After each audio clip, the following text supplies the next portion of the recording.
Hey everybody, it's Chris Miles here, anti-financial advisor.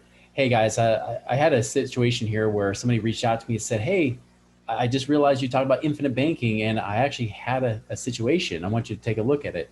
So he'd heard me on a podcast interview and heard me mention this. And so he sent me what would be considered a decent infinite banking policy, right? So I'm going to show this to you. This is kind of a standard one that I saw, even like 10 plus years ago, right?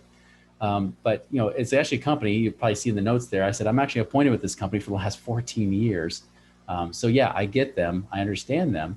And he even circled here in red how long it took him to break even. So he's doing 20,000 a year for 4 years, and they're showing him do 8,000 a year thereafter.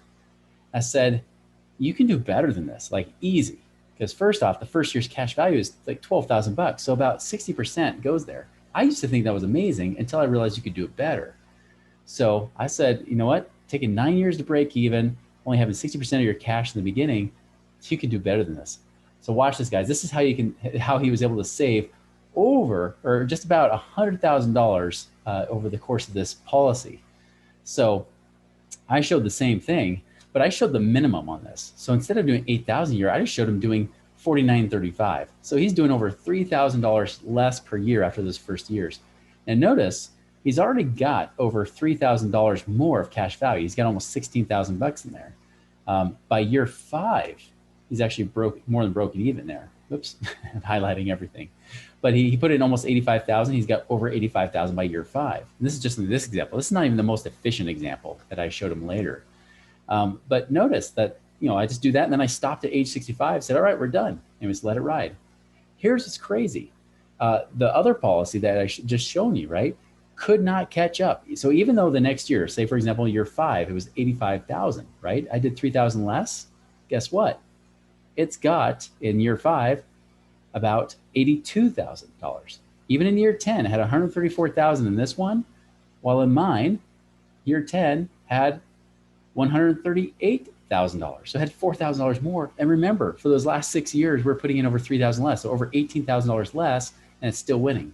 By the way, the other one didn't catch up, even though we're doing 3,000 less a year on this one.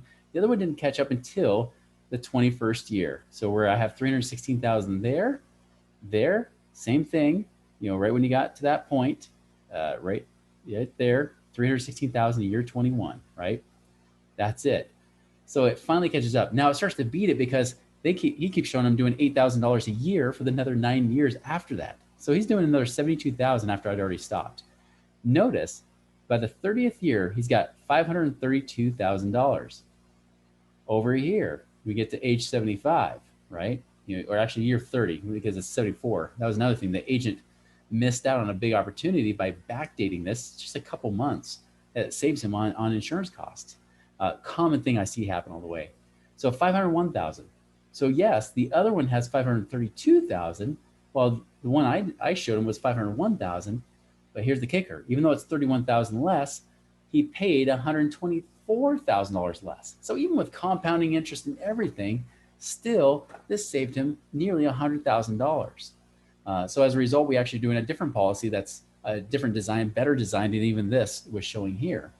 But guys, this is the thing I see all the time, again, is that, a good, well-intentioned infinite bankers, people that are, good insurance agents, don't know how to do it great. They don't know how to do it the best way possible. And who ends up paying for that cost? Not the insurance agent, because they'll end up making more commissions off of this. It's you. You pay more. And as a result, they make more, but you don't. Shouldn't that be reversed? Shouldn't it be where you make more money instead of the other way around? So that's my point, guys, is that you want to make sure that whatever you're doing, it works in your favor. So if you've got questions on this, you can always reach out, go to our website, moneyripples.com, and contact us there.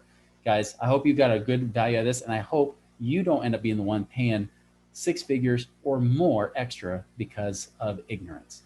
Make it a great day.